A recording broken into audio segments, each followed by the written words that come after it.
Cathi, thanks for being with us today. Well, I appreciate the opportunity to share my book and some of my ideas that are going on today. Thank you so much. Wonderful.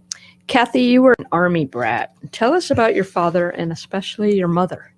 Okay, well, I was brought up with a very strict dad. He was a lieutenant colonel in the Army, and he was a helicopter pilot. Oh, neat. Cool.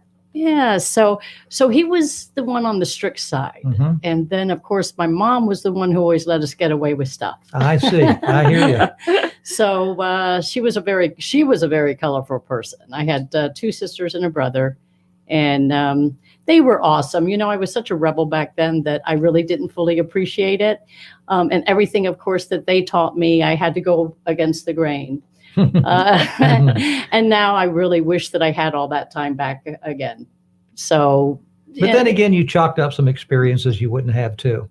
That's very true. A life learning type of thing as well. Definitely. My dad was a lieutenant colonel in the Air Force. Yeah. So I was a military brat as well. So I know kind of what you're saying. Your political transformation came about according to your book, in the 1992 election when George H. Bush was running for re-election against Bill Clinton. But there was a spoiler in the race, a third-party candidate named H. Ross Perot. Tell us about that. Yeah, that's kind of what got me switching allegiances. When I was living in Washington, D.C. with my family, of course, they were very conservative. Sure. And I moved out to Los Angeles and up and down pretty much the West Coast, and it was very liberal. Mm-hmm, mm-hmm. So I went the whole gambit there, and then I started just realizing after I went through college and started getting a more in-tuned mind on politics, I started realizing that most of the politicians were the read my lips. Who didn't get the job done, sure, what they promised. And so when Ross Perot came along, I really liked him. Me too. Did you? Yeah, I did. Texas oil billionaire. Yep. I just loved him and all his charts. And it just seemed like here was a non-political person that could really get the job done. Right. So that's kind of what started my turn. Okay, cool. Is it true that you started the first all-female construction company in Tampa Bay? Yes, it is. Wow, that's neat. Yeah, the name of the company was Tool Time and Baby Dolls. It was really cute. Most of the girls, I mean, I started with just one person, me, because I got into the flipping business and fixing fixer-uppers and whatnot. Oh, how cool. Yeah, and I just so loved it. And I thought, you know what, why don't I just get into this business? So it grew to about 20 girls within 2 years. That's big. Oh, yeah. Oh, wow. yeah. They were all on payroll. And of course, in the course, I got my building contractor's license here in Florida, and just loved all the remodeling stuff. And most of my girls were single moms who really loved doing remodeling work, but they hated working for guys because the guys wouldn't let them do the fun stuff like mix the mortar and sure. and do the drywall, you know, the real heavy duty stuff. So it was a real good mix of gals. That's cool. Did you train them or did they already know how to do they this already stuff? knew. I mean, Wow. I had specialists in drywall, in trim work, carpentry, tiling, Electrical, everything, plumbing, cool. Pretty much the gamut. It was fun. Well, you bounced back from a very traumatic injury in 2017 following Hurricane Irma. Tell us about what happened. Yeah, well, I had been inspecting roofs for Irma and climbing up to the top of these roofs, which is something I'd done many, many times before for over 20 years. And all of a sudden, my ladder just slipped to the left, and I had no choice really but to let go. And fell on my back, and it did a number on me. You broke your back? I broke my back in two places. I broke both of my wrists and a collarbone. So I was in and out of hospitals for about 3 months. So it really changed my life. It had to. Yeah. It would anybody. Wow. You wrote a book titled Rules for Deplorables, a Primer for Fighting Radical Socialism. Can you give us an overview of it? Well, let's say I fell into writing a book. Okay. I get you. I've always been a writer. I've always loved to write, and I've always been very politically involved ever since Ross Perot. Mm-hmm. So I'm the one that the family shuts up at the dinner table. I hear you. So this was really an opportunity for me to do the best of both worlds for me to be able to write about politics, because I follow it very, very closely. And years ago, I had read the book Rules for Radicals by Saul Alinsky. And I just thought it was really kind of an interesting concept. And I realized right then that that's what the left uses to basically fight against conservatism. That's their blueprint. Absolutely, Mhm. yes. And so Saul Alinsky had 13 tactics in his book. And I thought, I've never really seen those tactics broken down in a real concise way that explains to people how they're used in order to transform our country into a socialist state. And that's exactly what they're being used for.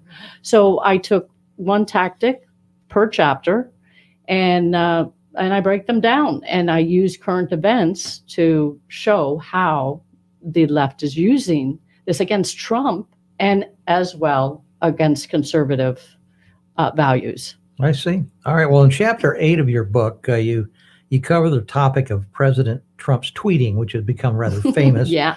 But you stated it began, and I didn't know this, in 2005 as a marketing tool for his business interests. So how has Twitter benefited his presidency and his candidacy up to this point? I mean, well, I think most people would agree that it's been a benefit and a scourge in a sense. Yes, but I absolutely 100% believe he needs to keep tweeting. Yes. And it's funny because every chapter that I have in my book, I have the corresponding tactic. So tactic number 8 in Alinsky's book is keep the pressure on. Mm-hmm.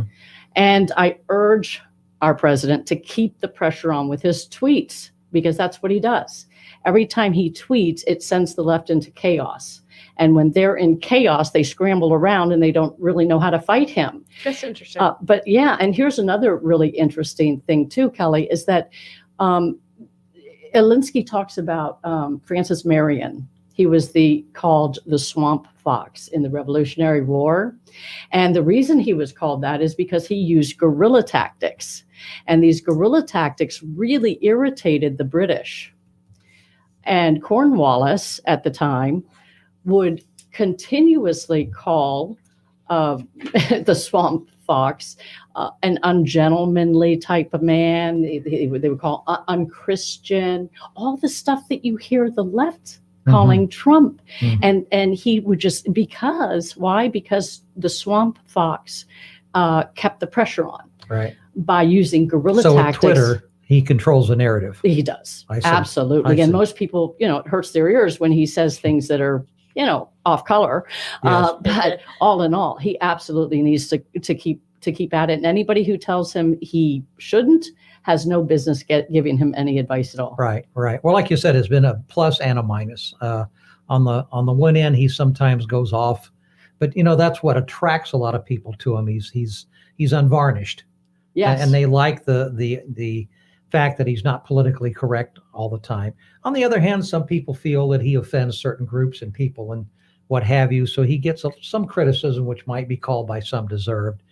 But overall, it's been, I think his Twitter tweets that's what everybody tunes into. He's got like 50 million followers or something enormous. Yeah. And every night on CNN, not just Fox News, but CNN and MSNBC, what are they talking about? Something that Trump tweeted today or That's over the exactly weekend. Right. I never looked at it like he's throwing the other side in chaos, but I like that. Trump knows exactly what he's doing, and he follows Alinsky's tactics. That's what's so fascinating to watch, and most people don't realize that. That's why in my book, I really break that down so people understand. Leave him alone. Yes. Now, you and Dr. Bob Cundiff. Bob is a city councilman for Clearwater. You're working together on some things. Yes, he's been very, very helpful to me. Very good. Very good. What's your take on the Mueller report and the reaction to it? Well, we need to let it run its course, and we need to let AG Barr do his thing. And I'm so grateful that he's in there now because he seems to understand exactly what's going on. It hurts my ears so much when I hear a politician say, you know what? I think we should just let it go. Yes. Yeah, let's just move on. No, we can't move on. This is way too big. At this point, our country, I believe, is at a precipice. And if we don't stop the left in their march to socialism, we're going to find ourselves in the same boat as Venezuela. Yes. So it's critical that we hold the people accountable, we hold their feet to the fire, and that we prosecute them to the fullest extent of the law. And for those who don't know, who've been living under a rock or just aren't that politically concerned, the Mueller report was a report that Bob Mueller, former FBI director, was appointed special counsel to do an investigation on allegations that Trump was colluding with the Russians to affect the 2016 election, and also that he had obstructed justice.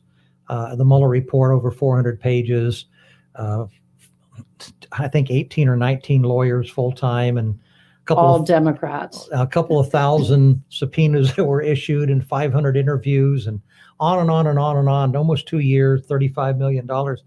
Said no, there really isn't evidence of collusion. That's right. They tried to corrupt the Trump campaign, but they just didn't go for it, from what the Mueller report says. But he throws up into the air the possibility of obstruction of justice, which is what Barr.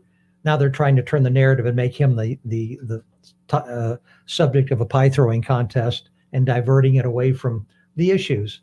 And that is, the whole report's been put out there except the grand jury testimony. That's right. So no matter what Barr says or what he said 3 weeks ago in a memo, that's old news. It should be. So I agree. It should move on, look at the report, do their thing.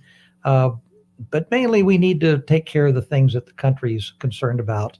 And that's foreign policy and security and immigration, infrastructure, et cetera, et cetera. Well, I do agree with you there, Doug. But the problem is, if we do leave this unchallenged, we're going to have a big problem, because the FBI and the DOJ have obviously are now the heads of them, the ones on the 7th floor there, they are a deep state. And it goes a lot deeper than just Comey and the usual actors there. So we have to ferret those people out if we don't want this to ever happen again. I agree there completely. I think they should move away from accusing Trump of wrongdoing. But they should go back and look at how this whole came about, and the very possibility that this was, in a way, a coup d'etat. Yes, it was. Attempt. So in any case. So, Cathi, how can one obtain a book, your book, Rules for Deplorables? Well, thank you for asking. They can go to my website. If your listeners would do that, they'll find all sorts of different places that the book can be obtained.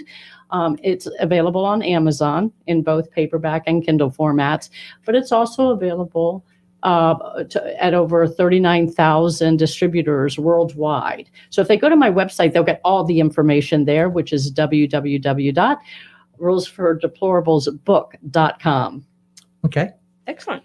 Rules for Deplorables book. And there's no dots in there. That's it's all correct. together, rulesfordeplorablesbook.com. That's correct. Okay, that's wonderful.